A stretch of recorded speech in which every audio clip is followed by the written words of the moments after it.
Okay, so it's July the 12th, which is a Wednesday, and it's about 5:30 in the afternoon Eastern Standard Time here in Indiana. And I want to share an experience I had with a problem customer, or just an issue that came up with a client today. So obviously one of my lawn care customers. And the more that these types of situations come up, my main goal, in all sincerity, above and beyond conflict resolution, is to be able to not allow myself get emotional during a phone call. Oftentimes these people are just flat out idiots. I'm going to be honest with you. It's not to say that I'm never one myself. It's not to say that I'm never wrong.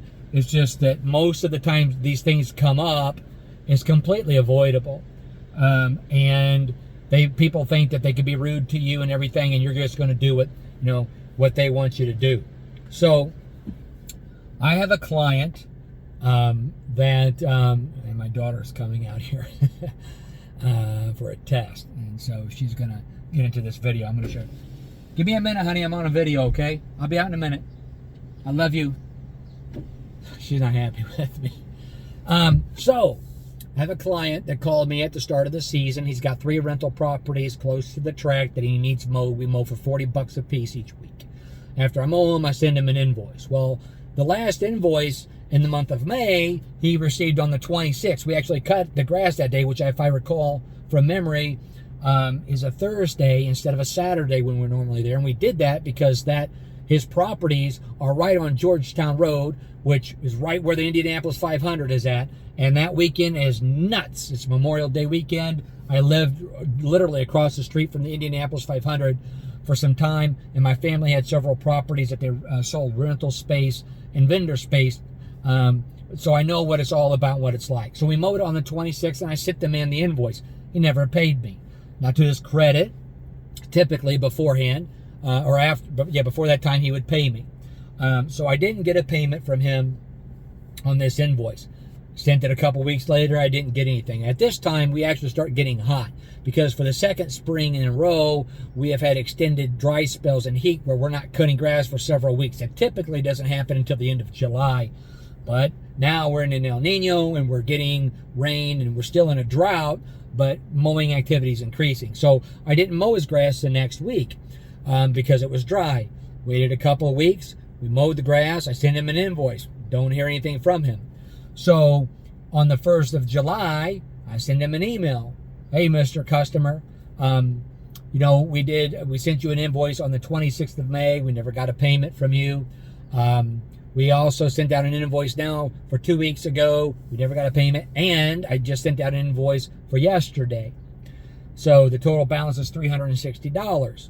I get a payment for for $120. And in the email that I sent to him, I also indicated we did not get a payment for these 2 weeks mows.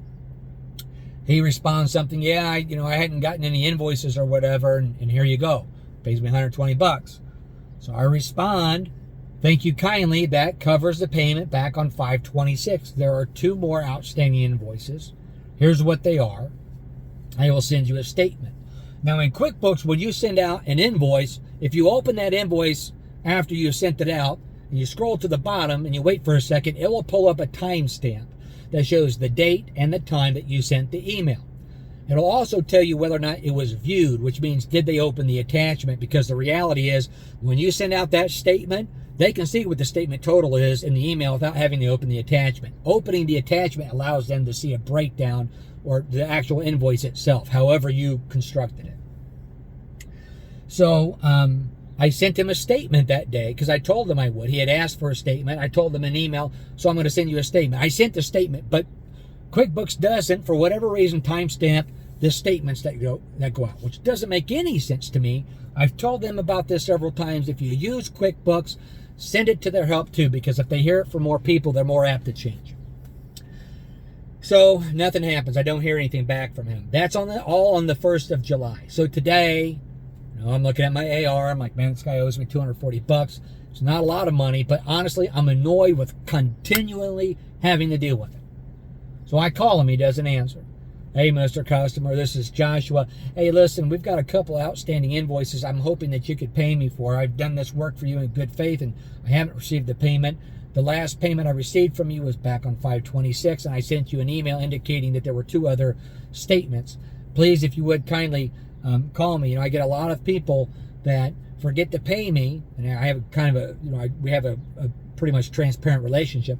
I have a lot of people that forget to pay me, but if we don't cut their grass, they remember to call me if the grass hasn't been cut. And please call me if you would kindly, or pay me. About 30 minutes later, I get a phone call, and he goes, I'm really beeped off, and you send me a beep, beep, beep, beep, beep message, and this cussing and cussing, and he gets it all out. I stand back. One of the things I've been working on is not letting myself get emotional. Okay. I said, Mr. Customer, I said, I'm happy to talk with you, but if we're going to have this conversation, we both have to be adults. That means no cuss words. Well, I can appreciate that. Blah, blah, blah, blah, blah. I didn't realize you hadn't heard a cuss word before in your life. I said, well, Mr. Customer, if I hadn't heard a cuss word before in my life, I wouldn't be able to tell you just now that we're going to have to not use cuss words to talk. And I said, and I explained the story back and forth. You haven't sent me any invoices. I said, yes, I have, sir. I have. I said, I sent them. You received? No, I haven't. I said, well, time out. Maybe you haven't received them, but I sent them because it timestamps, and I sent it all. No, you didn't. No, you didn't. I said, sir, not only have I sent them, you know as well as I do that the grass has been cut, because if it hasn't, it'd be 1.5 feet tall. I own a business. I own real estate business, and blah, blah, blah. And, I'm not a deadbeat. You send me a, message, I'm a deadbeat. I said, sir, I didn't call you any names.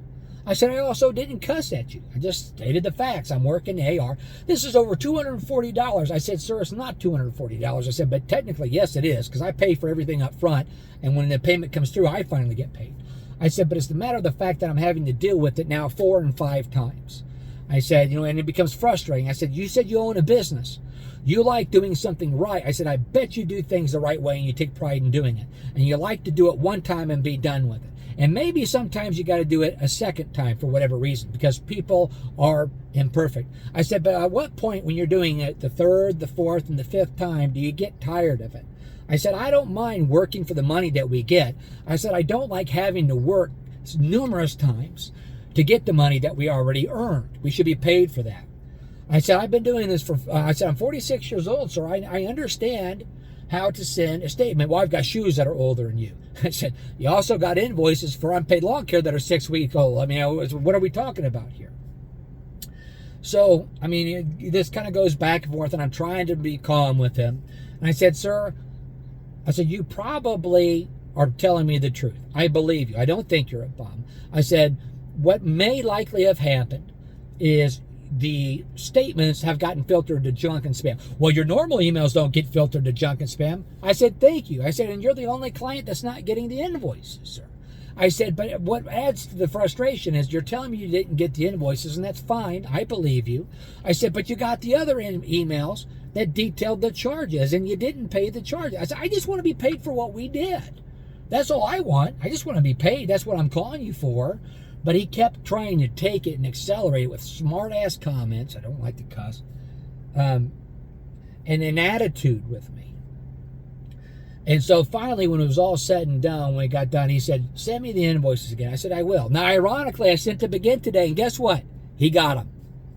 They were sent collectively over the past several weeks 5, 6 times. He didn't get them. But today, he got them.